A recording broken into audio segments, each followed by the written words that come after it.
ویدیو جدید از لحظه دستگیری و تیراندازی مهدی امینی و حامد تبریزی، لات‌های مجازی توسط پلیس در فرحزاده تهران. حتما تا آخر ویدیو ما همراه باشید. درگیر شدن، رفیقامو زده بودن و منم تو حالت طبیعی نبودم، کسی رو ندیدم. 3 تا تیر هوایی سر خیابون زدم و رفتم. همتون گم نه خوشم اومد داداش. من میگم 4 نفر 5 نفر اینه ها طرفداری اینه. آره میرسم خدمت میرسم. خب بعد از اینکه این دوتا حیوان چارپا بودن، این دوتا بلاگر مثل خر سوزن خورده رفته بودن فرحزاد غذا تناول کنن، اونم توی تایم دیر و که اتفاقا با ممانعت صاحب رستوران روبرو شده بودن، شروع کرده بودن به جفتک زدن و تیر هوایی هم زده بودن.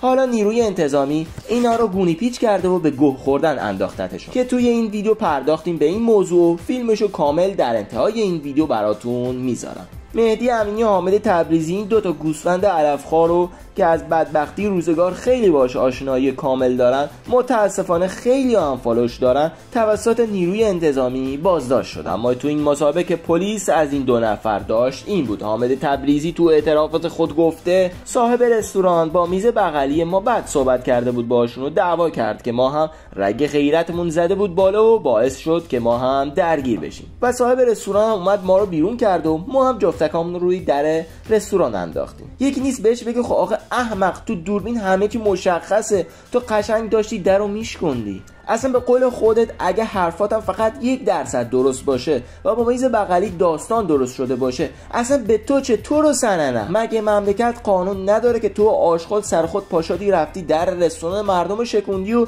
تیر هوایی هم زدی و واسه بقیه رجس خوندی؟ البته یه حرف خصوصی دارم با خود این تبریزیه. حیف اون فامیلی که رو توه. واقعا مردم شریف تبریز کجا و تو کجا؟ میخوام بهش بگم آقای حامد تبریزی، تو که اگه کسی شدی به خاطر امثال صاحب رستوران مردم ایران بوده.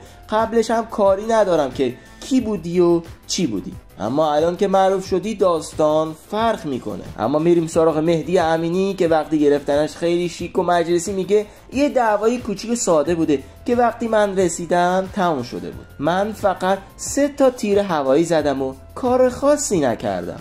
اما بریم این بحثو براتون با جزئیات دقیق تر باز کنم. یه گروه 5 نفره از این مفخورای گردن کلفت ساعت 12 شب به بعد میرن به یه رستوران توی فرحزاد. همون جوری که همتون میدونید داخل تهران که اینجوری شهرستانا رو نمیدونم. البته اگه رستوران ها از 12 شب به بعد باز باشن یا سرویس بدن جریمه میشن و یه سری چیزهای دیگه و حتی منجر به پلم به رستورانشون هم میشن. اما این گروه 5 نفره برای تناول غذا میخواستن برن یه رستورانی توی فرحزاد که با ممانعت صاحب رستوران روبرو میشه. اما بعد از یه مدت درگیری بالا میگیره و صاحب رستوران این 5 نفر رو راه نمیده که منجر به درگیری شدید میشه که حتی در رستوران رو هم میزنن میشکنن و صاحب رستوران هم زیر مشت و لگد میگیرن و که صدمه جدی به صاحب رستوران و اون وسایلی که داخل رستورانه میرسه. وقتی که صاحب رستوران رو میزنن و به جان مال صاحب رستوران سوء قصد میکنن و وقتی هم که میخوان برن 2 تا تیر هم به سمت شلیک میکنن.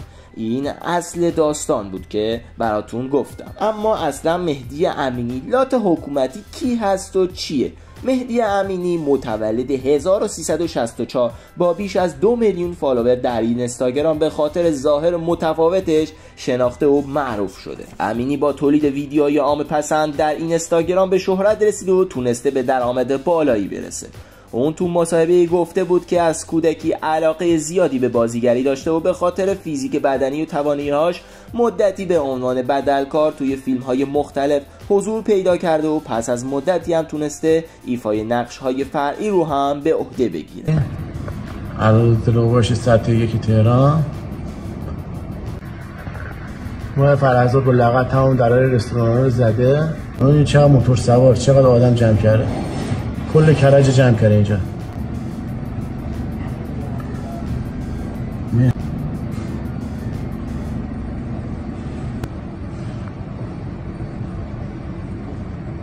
آقا دست بسنه که چاقونه کنه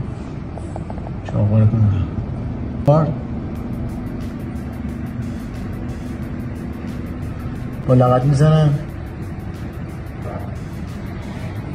یه بلاگر ولگرد امنیت مردم رو همه رو سلب کردن. این با کلت زد، همین سپیده با کلت زد که تیرش رو بچه کم.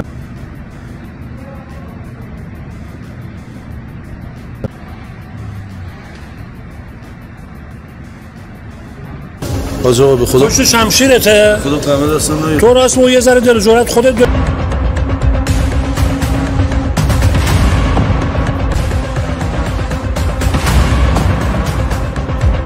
8 صبحم ریختن تو خونه چیتگر گرفتنم.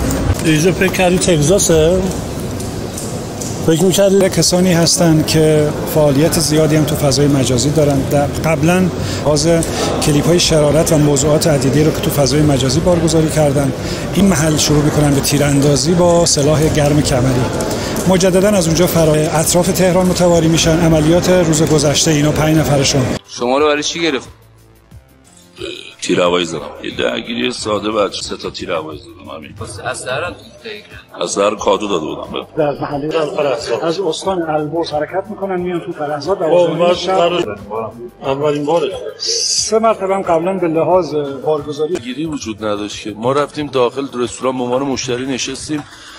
2 تا میز کناری ما رو زدن. ما سر همین بحثمون شد که آقا چرا مثلا دارین مشتری رو میزنین و از دوستان مرسی که داخل ویدیو با ما همراه بودید. ممنون میشم نظر خود با ما اشتراک بگذارید و لایک و کامنت و سابسکرایب فراموش نشه. و اگر هم از این ویدیو خوشتون میاد حتما کانال شبکه حواشی متفاوت ترین رسانه سینمای ایران سابسکرایب کنید و دکمه زنگوله کنارش رو فعال کنید.